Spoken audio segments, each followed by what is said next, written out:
नमस्कार। आज यूरोप में राष्ट्रवाद की कहानी को हम आगे बढ़ाएंगे। पीछे हमने देखा था फ्रांस की राज्य क्रांति के बाद फ्रांस में बुर्बो राजवंश का अंत हो गया। फ्रांस की राज्य क्रांति के पश्चात फ्रांस की जो स्थिति आई, वहाँ जो राजनीतिक अस्थिरता का वातावरण बना, कमोबेश कह सकते हैं कि अराजकता की जो स्थिति पैदा हुई, इस स्थिति का लाभ उठाकर ही वहाँ नेपोलियन बोनापार्ट का उदय हुआ। उसने धीरे धीरे अपनी शक्ति का विस्तार किया, राजनीतिक रूप से शक्तिमान हुआ। राजनीतिक शक्ति के विकास करने के बाद वह फ्रांस की सत्ता पर काबिज हो गया, फ्रांस का सम्राट बना। और उसके फ्रांस के सम्राट बनने के पश्चात उसने जो अभियान चलाया, जो परिवर्तन किए, इससे न केवल फ्रांस वरन फ्रांस के आस पड़ोस के क्षेत्र में काफ़ी विकास हुआ और धीरे धीरे वहाँ राष्ट्रवाद का उदय हुआ, राष्ट्रवाद सशक्त हुआ, राष्ट्रवाद मजबूत हुआ। तो कैसे नेपोलियन बोनापार्ट का अभियान किस प्रकार से यूरोप में राष्ट्रवाद को मजबूत किया, यही आज का विषय है।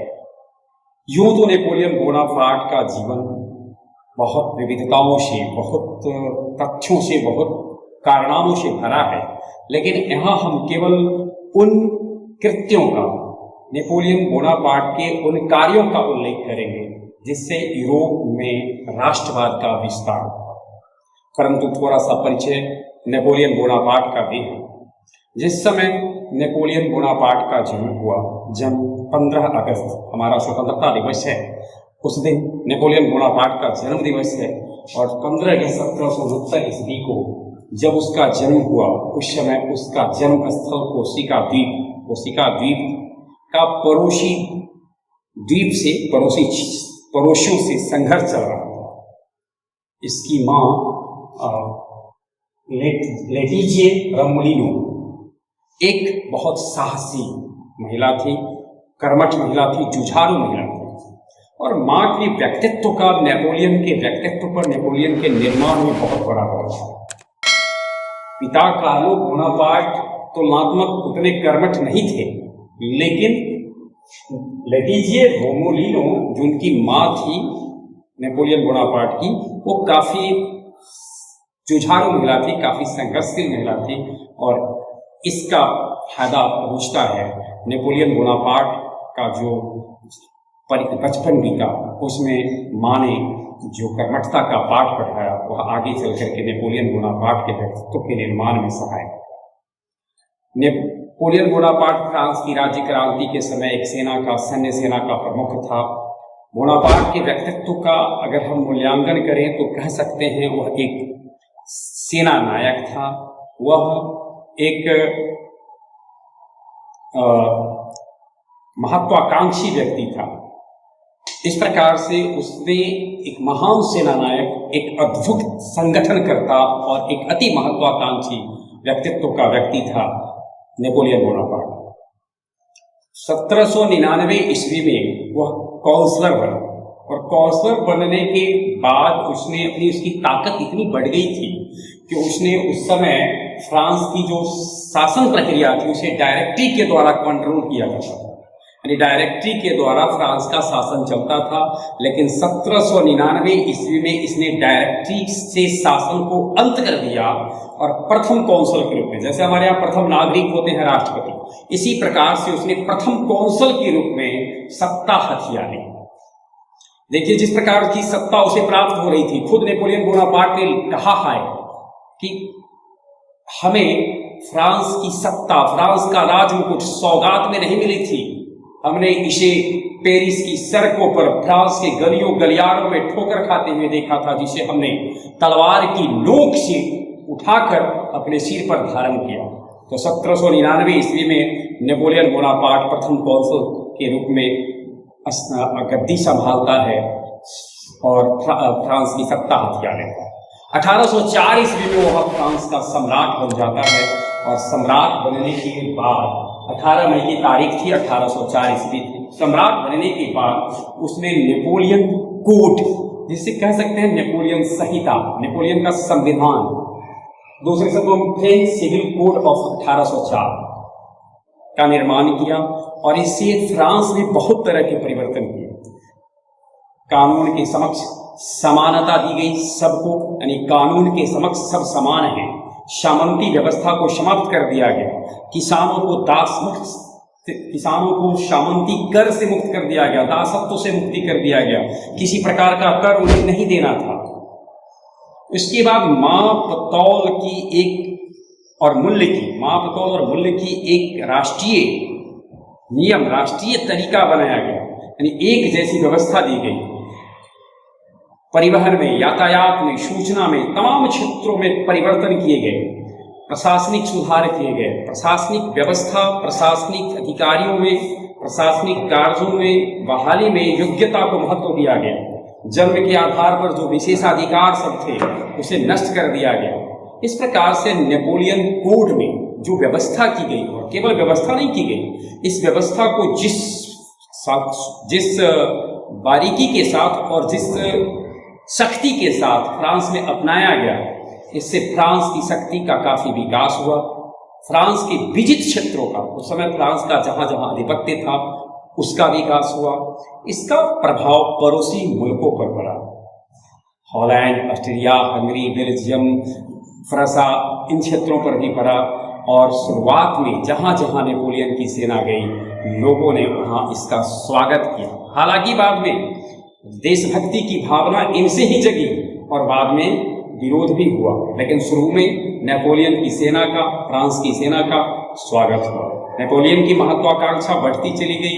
बढ़ते वैसी स्थिति आई जब उसने संपूर्ण यूरोप पर, और यूरोप के बाद शायद उसका स्वप्न संपूर्ण दुनिया पर शासन करने का था, संपूर्ण यूरोप का सम्राट बनने का स्वप्न पाला। ये स्वप्न के क्या परिणाम होते हैं, इतिहास इस बात का उत्तर देता है, और हम जानेंगे इसको जब हम नेपोलियन के बारे में विशेष रूप से पढ़ेंगे। तब फिलहाल तो हम केवल नेपोलियन का राष्ट्रवाद में योगदान था इसको देख रहे थे। तो रूस पर जो उसका आक्रमण होता है, रूस पर जो उसने यूँ समझ लीजिए कि जो आक्रमण किया वो जीवन की बहुत बड़ी भूल थी, और इसका खामियाजा उसे भुगतना पड़ा। यह उसके जीवन की पहली हार ही थी। शुरुआत के 7-8 वर्षों में उसे कोई हार नहीं मिली। बाद में चल करके फिर 1814 ईस्वी में हार मिली। तो उसका जो सम्राट का काल था, इसे दो पार्ट में हम रखते हैं। देखते हैं 18 मई 1804 से 6 अप्रैल 1814 तक रहा, और फिर कुछ दिनों तक के लिए जैसा हमने जिक्र किया है कि युद्ध में उसे पराजय मिली और उसके बाद उसे बंदी बना लिया गया था। लेकिन जल्द ही वो अपने को मुक्त कर लेता है, और फिर 20 मार्च 1815 से 22 जून 1815 निर्णायक रहा उसका काल। यानी सेकंड बार जब सम्राट बना तो ज्यादा दिन तक नहीं रहता है। वाटरलू के मैदान में एक तरफ फ्रांस की सेना और दूसरी तरफ मित्र राष्ट्र की सेना थी। मित्र राष्ट्र में ब्रिटेन, रूस, पोलैंड, ऑस्ट्रिया, हंगरी शामिल थे, और इस समस्त सेना के समक्ष नेपोलियन बोनापार्ट असहाय अपने आप को महसूस किया और उसने आत्मसमर्पण कर दिया। इस प्रकार से 18 जून 1815 ईस्वी को नेपोलियन बोनापार्ट आत्मसमर्पण कर दिया। आत्मसमर्पण करने के बाद उसे बंदी बनाकर सेंट हेलेना, जो अंग महासागर द्वीप में पड़ता है, सेंट हेलेना भेज दिया गया, जहां बहुत बड़ी यातनाएं उसको झेलनी पड़ी और धीरे धीरे उसकी मौत हो गई। कहा जाता है कि ब्रिटेन के सैनिकों ने उसे आर्सेनिक नामक जहर दे दिया। इस प्रकार से 1821 ईस्वी में 5 मई को उसका अंत हो गया। मरने से पूर्व उसने अपनी एक वसीयत में एक इच्छा जाहिर की थी कि मेरे मृत शरीर को पवित्र सीन नदी के तट पर पेरिस के किनारे दफनाया है। नेपोलियन बोनापार्ट, जिसका मानना था कि संसार में सबसे बड़ी ताकत दो ही है, आत्मा की और तलवार की, लेकिन उसका एक मानना था कि अंत में जीत आत्मा की होगी, तलवार की हार होती है, और वहाँ आत्मा की जीत होती है, तलवार की हार हो जाती है। नेपोलियन बोनापार्ट के कारण कालांतर में कई देशों में राष्ट्रवाद आया।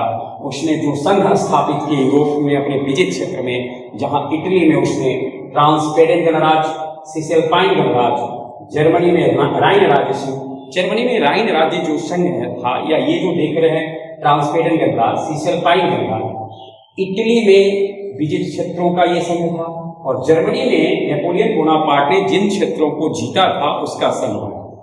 कालांतर में जर्मनी के एकीकरण में राइन राज्य संघ का महत्वपूर्ण रोल रहा, महत्वपूर्ण भूमिका रही, और इटली के एकीकरण में ट्रांसपेडन गणराज्य और सिसलपाइन गणराज्य की महत्वपूर्ण भूमिका है। वही वारसा की ग्रैंड डची भी पोलैंड में राष्ट्रवाद के उदय में काफी महत्वपूर्ण योगदान दिया। इस तरह से नेपोलियन बोनापार्ट के कार्य ने यूरोप में राष्ट्रवाद का काफी प्रसार किया। हम एक नजर डाल लें थोड़ा सा उसके परिवार पर। परिवार में पिता के बारे में हमने कहा, कार्लो बोनापार्ट थे। उसने 2 शादी की थी, एस्टीन जोसेफिन और मैरी लुइस उसकी पत्नी। पुत्र नेपोलियन द्वितीय कैथोलिक धर्म का था, और जैसा कि हमने जिक्र किया कि उसका जन्म कोर्सिका द्वीप में हुआ था। नेपोलियन बोनापार्ट की योगदान के कारण यूरोप में राष्ट्रवाद काफी तेजी से, जो समझ ले राष्ट्रवाद का की जो गाड़ी धीमे चल रही थी उसको मजबूती मिली। और हम कभी बाद में नेपोलियन बोनापार्ट का कृतित्व व्यक्तित्व का विस्तार से जिक्र करेंगे। बहुत बहुत धन्यवाद।